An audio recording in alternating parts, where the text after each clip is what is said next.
xem ta và đi và hơi mà nó xa ra và hơi mà nó sẽ qua mà sao vì đi sao vì ta vì đi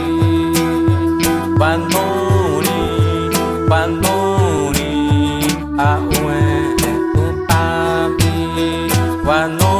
đi à uê tu ta đi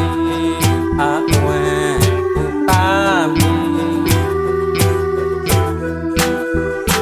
và hơi mà na sẽ cái qua mà để hơi mà na và hôm nhìn được cô si apa to te zarina và hơi mà na sẽ qua qua si mà qua te qua churi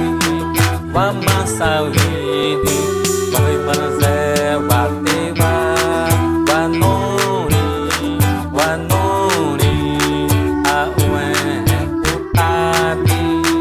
và nô đi à uê tu ta đi à uê tu ta đi và hơi mà na dễ về ta đi từ thế na và mà đi và hơi mà na ra à vào đi na sẽ mà và suy hơi đi và dễ và bồi và yêu mà để hơi mà na ra au về và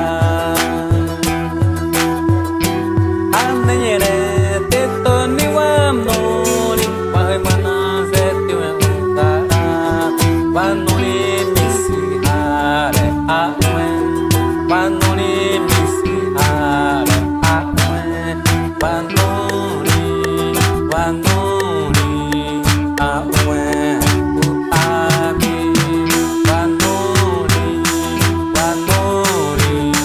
a quen tu ta đi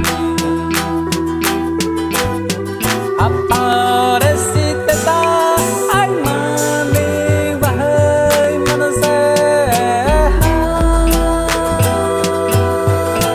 para su uva di si mà nó vấp si ao vào in ta ra tu và hơi mà nó sẽ kịp được ta này nhẹ này và tiêu quê ông ra và nô đi mi si a re a uê và nô đi